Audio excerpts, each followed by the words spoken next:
जैसे जैसे विधानसभा चुनाव की तारीख नजदीक आती जा रही है, वैसे वैसे दोनों दलों के नेता भी अपनी दावेदारी पेश करने के साथ ही मैदान में उतर चुके हैं।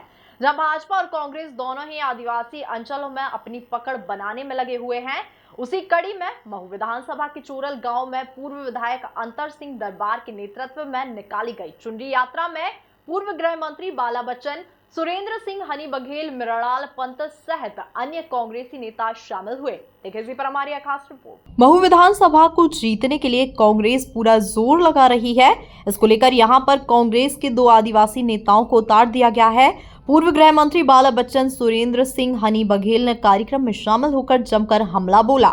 इस दौरान मौजूद पूर्व गृह मंत्री बाला बच्चन ने भाजपा सरकार को आड़े हाथों लेते हुए कहा कि कमलनाथ के पोस्टर लगाने से कोई फर्क नहीं पड़ने वाला है। उनको जनता पसंद करती है क्योंकि प्रदेश में भ्रष्टाचार का बोलबाला है।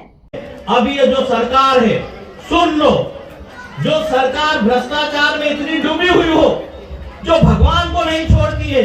मैं महाकाल लोक की बात कर रहा हूँ, महाकालेश्वर भगवान के वहां पर जो भ्रष्टाचार किया है, मैं उस बारे में आप लोगों को बताना चाहता हूँ। 2018 में महाकाल लोक, जहां पर अभी महाकालेश्वर भगवान के प्रांगण में जो मूर्तियां लगी है, जो भी काम हुआ है, उसकी स्वीकृति केवल 97 करोड़ रुपए की थी।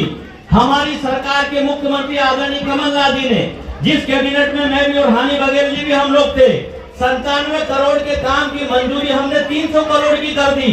जो 100 करोड़ का काम होना था, उसको 3 गुना बढ़ाकर हमने 300 करोड़ की मंजूरी दी। उसके बाद भी भ्रष्ट सरकार को देखिए कि हमारे सप्त ऋषियों की जो मूर्तियां लगाई, 7 में से 6 मूर्तियां गिर गई, टूट गई, खंडित हो गई। कहना हमारा यह है कि जो भगवान को भ्रष्टाचार करने में नहीं छोड़ते हैं, वो जनता को और हमको क्या छोड़ेंगे। हमको इन बातों का ध्यान रखना है। गांव गांव में नल जल योजनाएं लग रही है। मेरे अपने बड़वानी जिले से मैं भी आ रहा हूँ, लगभग 400 करोड़ रुपए का भ्रष्टाचार। और जिन उद्देश्य के कारण हमारी सीमेंट कंक्रीट की सड़कों को खोदी, वहां पाइपलाइनें डाली, वो घटिया, सबमर्सिबल घटिया, पानी की टंकियां घटिया। तो जिस तरह से हमको जो पानी पिलाने का मकसद और उद्देश्य था, वो करप्शन। चुनरी यात्रा के आयोजक पूर्व विधायक अंतर सिंह दरबार का कहना है कि स्थानीय विधायक और मंत्री उषा ठाकुर बाघ और तेंदुए का रेस्क्यू नहीं कराना चाहती हैं, वो लोगों का शिकार कराने पर जोर दे रही हैं। कि मंत्री जी का इंटरेस्ट नहीं है बाघ को पकड़ने में।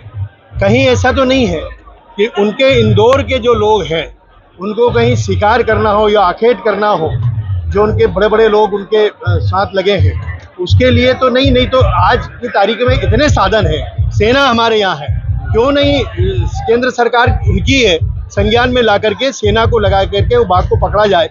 क्योंकि जनहानि हो रही है, मवेशियों की हानि हो रही है, लोग बोली नहीं कर पा रहे हैं, तो कितनी हानि हो रही है। मंत्री क्या कर रही है भाई उससे बाद भी दो, उसको अगर कोई एक मांग रखता है, एक पीड़ित परिवार अगर मांग रखता है कि ये कम है, तो मंत्री जी को जवाब देना चाहिए कि वो कैबिनेट मंत्री अगर ऐसा जवाब दे रही है कि बस बहुत हो गया, एक ही बार मिलेगा, ये सूखा जवाब, कोई एहसान नहीं कर रहे हैं। सरकार है, आपके जेब से नहीं दे रही है, प्रयास करना चाहिए। अगर सेंट्रल गवर्नमेंट की उसमें अगर आ रहा है तो उसमें से देना चाहिए। तो ये बहुत ही शर्मनाक और दुखद उनका बयान था, जिसकी मैं निंदा करता हूँ। आपको बता दें, महू विधानसभा में आदिवासी वर्ग के मतदाता बहुतायत में हैं, जिसको ध्यान में रखकर कांग्रेस ने आदिवासी नेताओं को उतारकर चुनाव प्रचार को रोचक बना दिया है। Bureau report, MP news, Mhow.